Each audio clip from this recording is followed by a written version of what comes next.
The message arrived at 3:47 a.m. Earth Standard Time. Tom Harris, the night shift operator at Earth's Deep Space Communication Center, nearly spilled his coffee when every alarm in the facility started blaring at once. His screens lit up with a Priority 1 transmission from Proxima B, humanity's furthest colony. "This is Colonel Mark White of Proxima Defense Station." The broken message crackled through layers of interference. "We are under attack by unknown forces. Dark ships. Massive. They're doing something to our..." Static filled the channel for several seconds. "Can't maintain communications. They're everywhere. Need immediate..." The transmission cut off abruptly.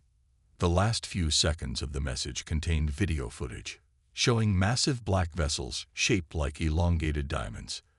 They moved with impossible grace for their size, spreading what looked like waves of darkness across the stars. Within minutes, Admiral James Walker was woken up in his quarters at Earth Defense Force headquarters. He walked into the command center still adjusting his uniform, his weathered face showing concern but not panic. The room was already filled with senior staff, all staring at the main display showing the last known position of the Proxima B colony. "Show me everything," Walker ordered, his voice calm but firm. Dr. Emma Wright, head of the science division, stepped forward. Her holographic display filled the center of the room, showing a map of known space. "Sir, it's not just Proxima B. We're detecting an expanding zone of nothing." She gestured, and red dots appeared across the map. "Every system within this boundary has gone completely silent. No communications, no electromagnetic emissions. Nothing." "Natural phenomenon?" Walker asked, though his tone suggested he already knew the answer. "Impossible," Dr. Wright replied. "The zone is expanding too uniformly. This is deliberate." She brought up another display showing sensor readings. "Whatever's causing this is systematically isolating each system it encounters. It's like someone's turning off the lights in the universe, one star at a time." Walker studied the tactical display, his eyes narrowing as he processed the information. The silence was spreading in their direction, system by system, methodical and unstoppable. Based on its current speed, it would reach Earth in less than 6 months.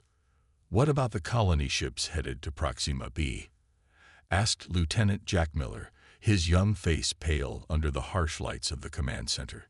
"3 ships, total of 15,000 colonists," Walker said quietly. "All went dark as soon as they entered the affected zone." He turned to face the room. "Ladies and gentlemen, as of this moment, we are at war. Our enemy has made no demands, offered no communication, and shown no mercy. They're systematically cutting off every human colony from Earth, and we have to assume their intentions are hostile." The room erupted in controlled chaos as officers moved to their stations. Walker watched them with pride. They had trained for first contact scenarios, for invasions, for all sorts of cosmic disasters. But this was different. The enemy wasn't trying to destroy them, at least not directly. They were being isolated, cut off, silenced. "Sir," Dr. Wright called out, her voice shaking slightly, "I've analyzed the pattern of expansion. These aren't random attacks. The silent zone is spreading in a way that will eventually trap Earth in a pocket of normal space, cut off from everything else. We're being quarantined." Walker nodded slowly. He'd suspected as much. "Then we'll break the quarantine. Notify all colonies within reach. Begin emergency evacuations of the outer systems, and get me every scrap of data we have on those ships from the Proxima footage." As the command center buzzed with activity, Walker stood at the main window, looking up at the stars.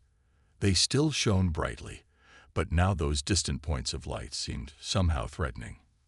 Somewhere out there, an enemy was moving through the darkness, spreading silence across the cosmos. And humanity's warriors were all that stood between Earth and total isolation. "Send word to the fleet," he ordered. "All ships on high alert. And get me the plans for every stealth vessel we've ever built. If they want to play in the dark, We'll show them we know how to fight in it too. The stars continued to shine, but Admiral Walker knew that each one might go silent at any moment.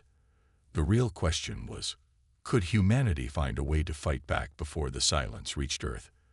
Their time was running out, and the darkness was getting closer. The Shadow Runner slipped through space like a ghost, its black hull absorbing any light that touched it. Captain Robert Stone stood on the bridge, watching the stars through the main viewport. His ship was humanity's best stealth vessel, designed to be nearly invisible to all known detection methods. Now, it was heading straight toward the edge of what the crew called the dead zone. "Status report," Stone called out, his voice steady despite the tension in the air. "All systems running silent, sir," replied First Officer Mary Baker from her station. "We're approaching the last known position of Colony 7.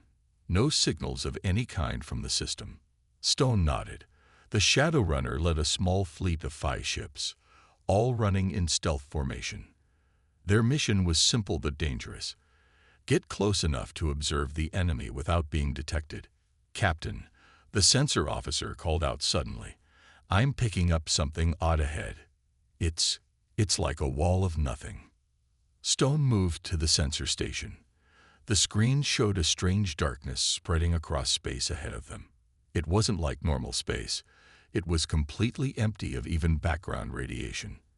"All ships, maintain formation," Stone ordered through the short-range laser comm system. "We're going to."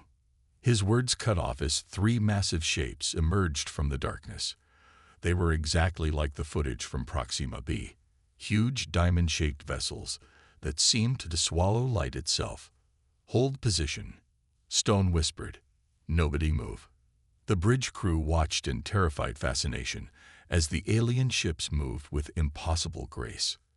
They spread out in a triangle formation, and then something extraordinary happened. Waves of energy pulsed from their hulls, spreading out like ripples in a pond. "Sir," Baker called out, "we're losing all long-range communications. The quantum link is gone. Standard radio. Everything except laser comm is dead." Stone watched as the alien ships began their work. It was like watching artists paint with darkness. Each wave they released seemed to erase something from space itself. Radio waves, light, even the background noise of the universe. "Record everything," Stone ordered. "Every detail matters." But the aliens had other plans. One of the diamond ships turned suddenly, facing directly toward them. Stone felt his heart skip a beat. "They've spotted us," he said calmly. "Battle stations, all ships, emergency protocols are now in effect." The Shadow Runner's crew moved with practiced efficiency.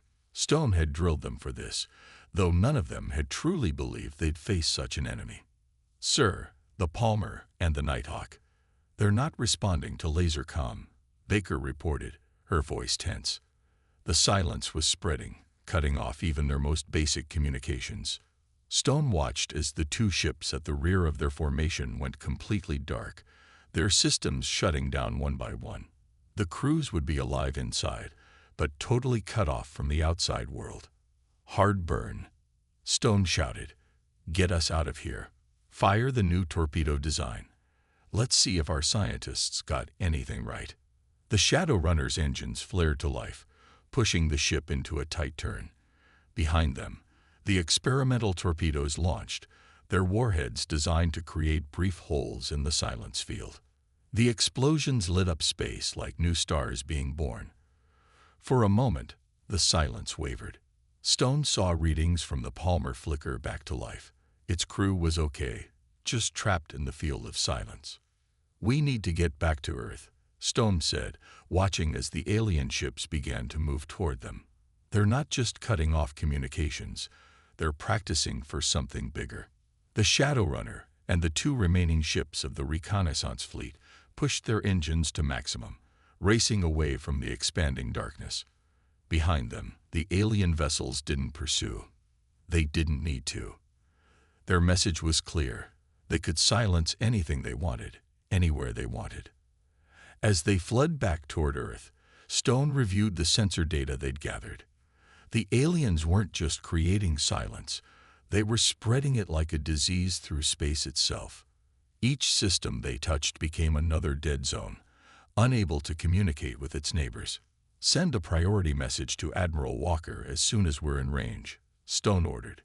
"Tell him we've seen what we're up against. And tell him," he paused, choosing his words carefully, "tell him we're going to need a new way to fight. Because against these things, our normal weapons are useless."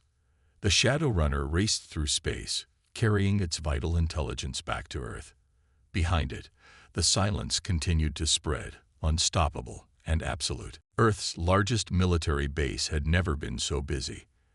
Admiral Walker strode through the crowded halls of the war room, where hundreds of officers and engineers worked around the clock. The clock on the wall showed both Earth time and the estimated time until the silence reached their solar system. "Show me what you've got," Walker said as he entered the main research lab. Commander Lisa Thompson stood next to a large table covered with old radio equipment. Not the sleek quantum computers everyone used these days, but actual physical radios with dials and antennas. "Sir, sometimes the oldest solutions are the best ones," Thompson said, picking up one of the devices. Her eyes showed the exhaustion of someone who hadn't slept in days, but there was excitement in her voice. "These aliens can shut down our modern communications, but they might not expect us to go backwards." Walker touched one of the old radios. "Explain." "They're targeting our quantum systems, our advanced communications," Thompson continued. "But these," she held up the radio, "these are simple, basic, pure physics. Even if they block some frequencies, we can keep trying others until something works." Around them, technicians were installing similar equipment in the new ships being built. The Ghost Fleet, as everyone called it now, was taking shape in orbital shipyards. Each vessel was being modified to work without modern communications, ready to fight in complete isolation if needed. "And what about the weapons?" Walker asked, moving to another section of the lab. Dr. Wright stepped forward, holding what looked like an old-style torpedo. "We've stripped them down to basics too. No smart guidance, no quantum targeting. Pure mechanical systems and basic electronics. Harder to detect, harder to shut down." The base shook slightly as another launch took place. Through the windows, Walker could see more ships rising into the sky. Earth was mobilizing everything it had. In the training rooms, crews learned to fight differently. They practiced with manual controls, studied old naval tactics, and prepared for battle without their usual high-tech support. "Show me the battle plan," Walker ordered, moving to the central command table. A hologram appeared, showing Earth and the approaching silence zone. Thompson activated the display. "We've divided the fleet into small groups. Each one operates independently, using these old radio systems to coordinate. If one group goes silent, the others can still fight." "What about the civilian population?" Walker asked, though he already knew the answer. "We're teaching them too," Thompson replied. "Every community is getting emergency radio equipment. If the silence reaches Earth, we'll still be able to coordinate between cities and military bases." In the corner of the room, a young officer named Bill Rogers was training a group of pilots. "Remember," he said, pointing to a basic compass, "when everything else fails, these will still work. The enemy can shut down our computers, but they can't turn off gravity or magnetism." Walker watched the training with pride. Humanity was adapting, just as it always had. They were taking steps backward to move forward, using the simplicity of old technology to fight a highly advanced enemy. "Time for the fleet demonstration," Thompson reminded him. They moved to the observation deck. Outside, 50 ships of the Ghost Fleet were practicing formation flying using only visual signals and basic radio. No quantum communications, no AI assistance, just human skill and determination. "It's beautiful," Walker said, watching the ships move in perfect sync. "They're learning to dance in the dark." "Yes, sir," Thompson agreed. "And the enemy won't expect it. They think they can shut us down by turning off our technology. But humanity fought wars for thousands of years before computers. We haven't forgotten how." The fleet above completed their maneuvers just as the sun was setting. The ships looked different now, darker, more basic in design, built to work even in complete isolation. They were humanity's answer to an enemy that brought silence, a fleet that could fight without words. Walker turned to his officers. "Send word to every colony we can still reach. Tell them to start preparing the same way. The enemy thinks they can silence us." He looked back at the fleet. They're about to learn that humanity's warriors don't need fancy technology to fight. Sometimes the oldest weapons are the best ones. As night fell over the base, the sound of hammers and welders continued. Earth was getting ready for war, not with its newest weapons, but with its oldest. The silence was coming, but humanity would not go quietly into the dark. The battle began in complete silence. Captain Michael Reed watched from the bridge of the Ghost Fleet's lead ship, Defiant, as his fleet of 20 vessels approached the massive alien ship. They had tracked this silencer for 3 days, following it using only visual contact and basic radar. All ships in position, his communications officer reported through the old-style radio. The voice crackled with static, but it worked. That was all that mattered. Reed gripped his command chair tightly. This would be humanity's first real attack against the silencers. Everything they had learned, everything they had prepared for, came down to this moment. "Begin Operation Thunderclap," Reed ordered. The fleet split into 3 groups, just as they had practiced countless times on Earth. Reed's group took the center, while the others moved to flank the alien vessel. The silencer was massive, its diamond shape blocking out the stars behind it. "They're powering up their silence field," the sensor operator called out. They could see the familiar dark waves beginning to spread from the alien ship. But this time, humanity was ready. "Launch first wave," Reed commanded. "Let's show them our new toys." Dozens of simple rockets launched from the human ships. No advanced guidance systems, no quantum computers, just basic rockets with mechanical triggers. The kind of weapons that had worked for centuries before modern technology. The silencer tried to defend itself, spreading its waves of darkness. But the primitive weapons kept coming. The alien ship's defenses had been built to stop advanced technology, not these basic attacks. The first explosions rocked the massive vessel. Reed allowed himself a small smile. They had drawn first blood. "Second wave. Prepare tow." His orders were cut short as the alien ship did something unexpected. It split into 2 parts, each section now moving independently. "All ships, hold formation." Reed shouted into the radio. "Remember your training." The battle became chaos. The split silencer tried to surround the human fleet, its silence fields growing stronger. 3 human ships went dark, their modern systems completely shut down. But they had prepared for this too. The dead ships switched to backup systems, simple chemical rockets and mechanical controls. They weren't as efficient, but they kept moving, kept fighting. "Forward group, attack pattern Delta," Reed ordered. He watched as 5 ships moved in perfect coordination, using light signals to communicate when the radio wasn't enough. The silencer wasn't used to enemies that could still fight after being hit with its main weapon. It tried to retreat, but the human ships had it surrounded. Then everything went wrong. One of the silencer sections made a desperate move, charging straight at Reed's ship. The Defiant's warning system screamed as the alien vessel approached. "All ships, clear the area," Reed commanded. He looked at his crew, saw the determination in their eyes. "We're going to ram it." The Defiant's engines fired at full power. Reed had studied the Proxima B footage countless times. He knew the silencers had one weakness: they never expected direct physical contact. Brace for impact. The Defiant slammed into the alien ship's hull. The impact was tremendous, sending both vessels spinning through space. But Reed's gamble paid off.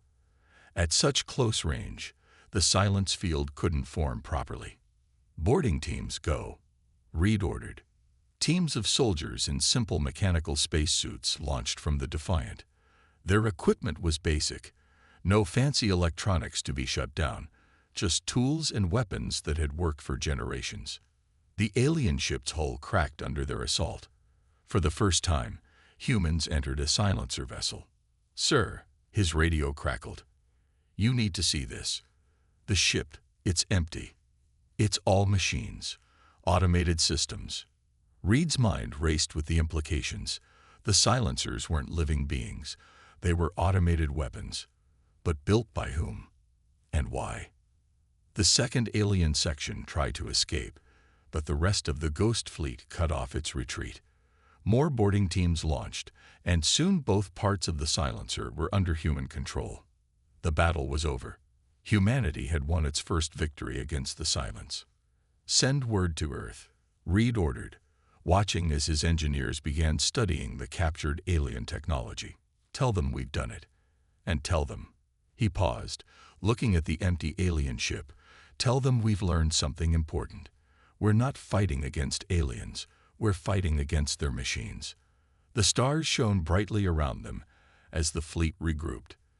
They had proved that humanity could fight back. The silence could be broken. But Reed knew this was just the beginning. The real war was still to come. Operation Lightbringer began at dawn Earth time. 50 Ghost Fleet ships jumped into the Proxima system, their modified engines glowing with a dull red light. Admiral Walker watched from the command ship Thunder as hundreds of smaller vessels spread out around them. "All ships report ready," First Officer David Cooper announced, his voice clear over the old-style radio system. "Ghost teams 1 through 10 are in position." Walker nodded, studying the tactical display. After Captain Reed's discovery that the silencers were machines, Earth's scientists had worked day and night to understand the captured technology. Now it was time to use that knowledge. "Begin Phase 1, Walker ordered. The fleet split into smaller groups, each targeting a different sector of the system. The silencers had turned Proxima into their main base, with dozens of their diamond ships patrolling the space around the colony. "Enemy ships detected," Cooper reported. "They're moving to surround us." But this time, humanity wasn't running. The Ghost Fleet had been practicing for this moment for months. Each ship carried a mix of old and new technology, ready to fight even in complete silence. "Launch the disruptors," Walker commanded. Hundreds of small pods shot out from the human ships. These were Earth's newest weapons, designed using knowledge from the captured silencer. As they activated, they created zones where the silence couldn't spread, small bubbles of normal space in the darkness. The silencer ships reacted immediately, their massive forms turning to face this new threat. But they were too slow. The Ghost Fleet had already begun its real attack. Teams 3 and 4 breached their lines, Walker ordered. "Team 2, begin the colony approach." He watched as his ships executed their moves perfectly. The silencers had never faced an enemy that could coordinate without advanced communications. They didn't understand the simple effectiveness of light signals, radio waves, and pre-planned maneuvers. The first silencer fell within minutes, its systems overwhelmed by the combined attack. Unlike the previous battle, this time humanity knew exactly where to hit. "Sir," Cooper called out, "Team 2 has reached the colony. They're beginning the communication restoration process." This was the real purpose of Operation Lightbringer, not just to destroy the silencers, but to restore contact with the lost colonies. Each human ship carried equipment designed to counter the silence effect, to bring light back to the darkness.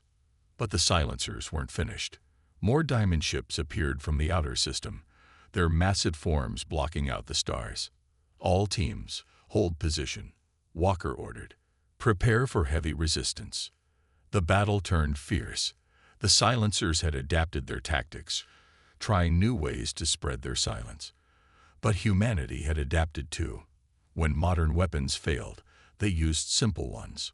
When advanced sensors went dark, they relied on basic radar and visual contact.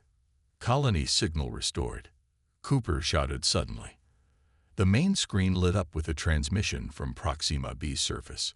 After months of silence, the colony was back in contact. Walker allowed himself a small smile. Send in the second wave. Let's show these machines what happens when they try to silence humanity. The second wave of ghost ships arrived, led by Captain Reed and his rebuilt Defiant. They carried more disruptors and new weapons designed specifically to target the silencers' weak points. The battle raged for hours. Ship after ship engaged the enemy, using tactics that mixed the old with the new. When one approach failed, they tried another. The human fleet moved like a single organism, each part supporting the others. "Sir," Cooper reported, "we're detecting something strange. The silencers. They're retreating." Walker watched as the diamond ships began to pull back, moving away from Proxima B in perfect formation. But he knew better than to celebrate too early. "They're not retreating," he said quietly. "They're regrouping. And I bet they're calling for reinforcements." The bridge crew fell silent at his words. They had won this battle, but the war was far from over. Still, they had achieved something incredible.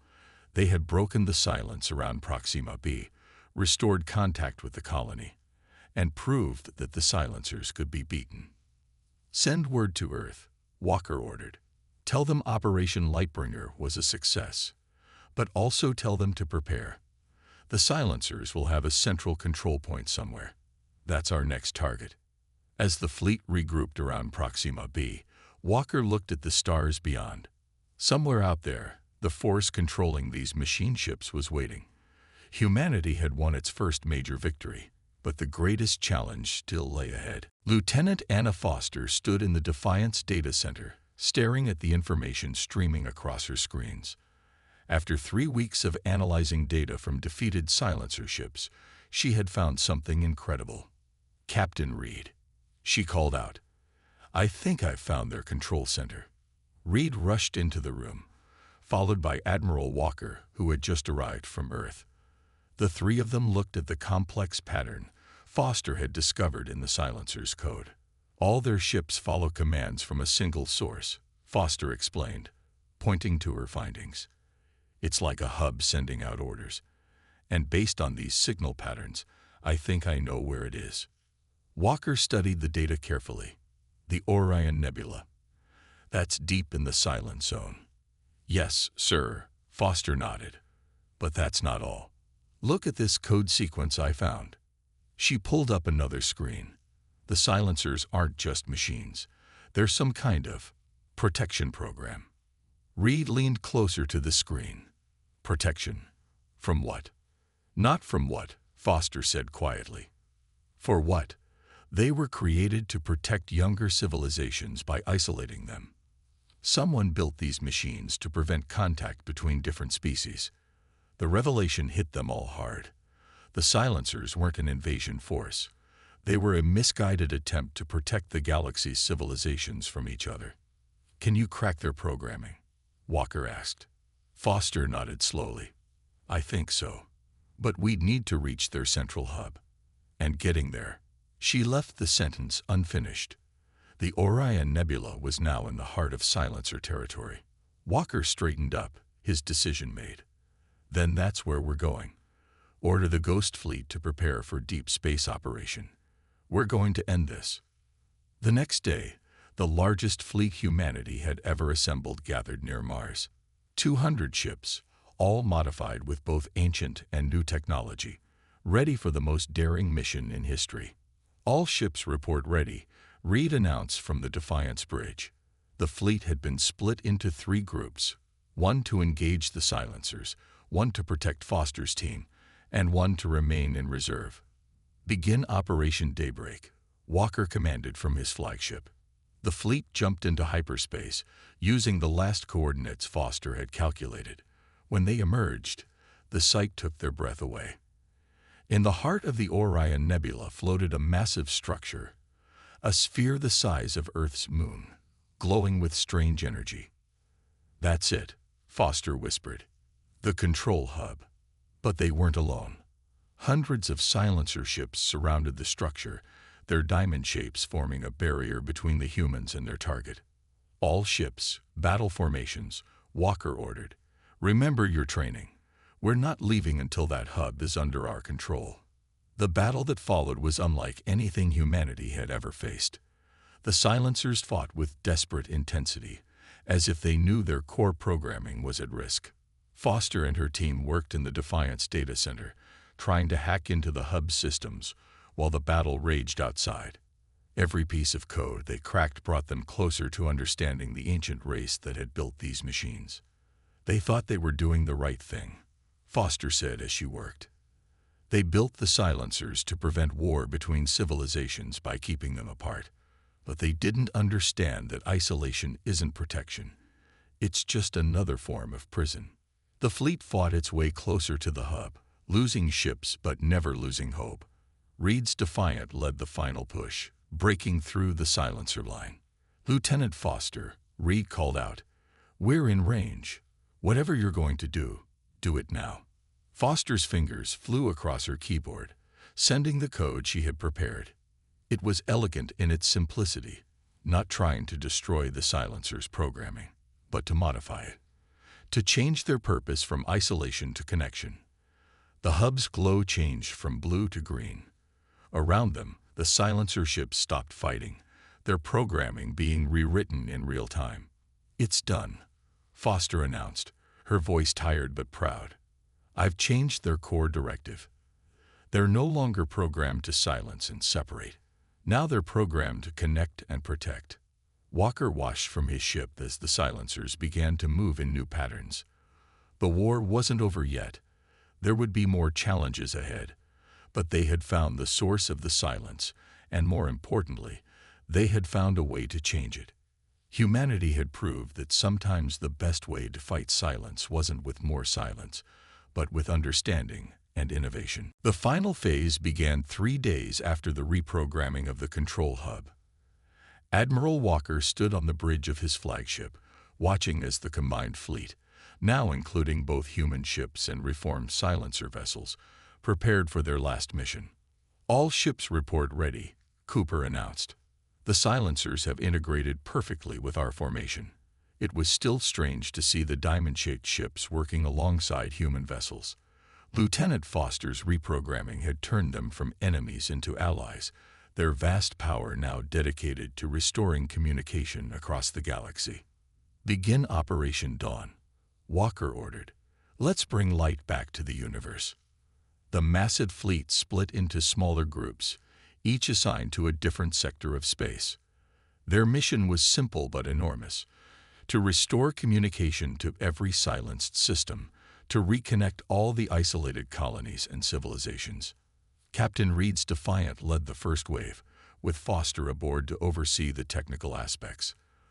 The reformed silencers now used their energy waves not to create silence, but to break it. "First target reached," Reed reported. "Beginning restoration sequence." Foster's modified program activated in both human ships and silencer vessels. The waves of darkness that had once spread silence now carried connection, breaking down the barriers that had isolated so many worlds. "Signal restored in the Centauri system," someone shouted. "We're receiving transmissions from 3 different civilizations." Walker smiled as reports began flooding in. Each restored system revealed new alien cultures, all of them having faced the same isolation humanity had fought against. Some had been silent for centuries, cut off from their neighbors by the well-meaning but misguided silencer program. But the work wasn't without risk. Some silencer ships, too far from the control hub during Foster's reprogramming, still followed their old directives. These rogue units fought desperately to maintain the silence they had been originally programmed to create. "Rogue silencer group detected in Sector 7, Cooper warned. "They're trying to re-establish the silence field." "Send in the Ghost Fleet units," Walker ordered. "We know how to handle them now." The battles were shorter now, with the reformed silencers helping to subdue their confused brothers. Each victory brought more ships under the new program, growing their fleet of restoration. As the days passed, more and more of the galaxy came back online. Different species began communicating with each other for the first time in generations. The silence that had kept them apart was being replaced by a symphony of signals and transmissions. "Sir," Foster called from her station on the Defiant. I'm detecting something incredible. These civilizations, they're all helping each other, sharing technology, resources, knowledge. The very thing the original Silencer program was meant to prevent is actually bringing peace. Walker watched the data streams showing the growing connections between worlds. Sometimes the best way to prevent conflict isn't to keep people apart, he said. It's to help them understand each other. The final system was restored exactly 1 month after Operation Dawn began. The universe was alive with signals again, filled with the voices of countless civilizations discovering they weren't alone. In the end, thousands of worlds had been reconnected. The reformed silencers, now called connectors by many, remained as guardians, not to isolate, but to protect and facilitate communication between species.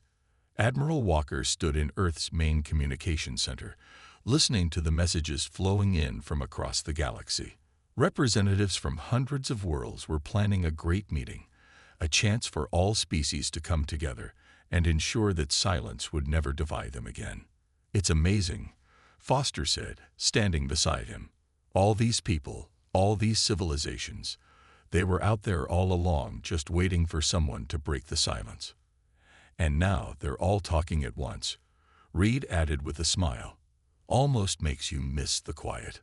Walker shook his head. The silence was peaceful, but peace without connection isn't really peace at all. It's just emptiness. As night fell over Earth, the sky seemed different somehow. The stars weren't just points of light anymore. They were beacons of communication, each one representing worlds and peoples reaching out to each other across the vast distances of space. Humanity's warriors had done more than win a war. They had helped create something new. A galaxy where silence was replaced by understanding, where isolation gave way to connection, and where the darkness between stars was filled with the voices of countless civilizations, all speaking together in the light of a new dawn.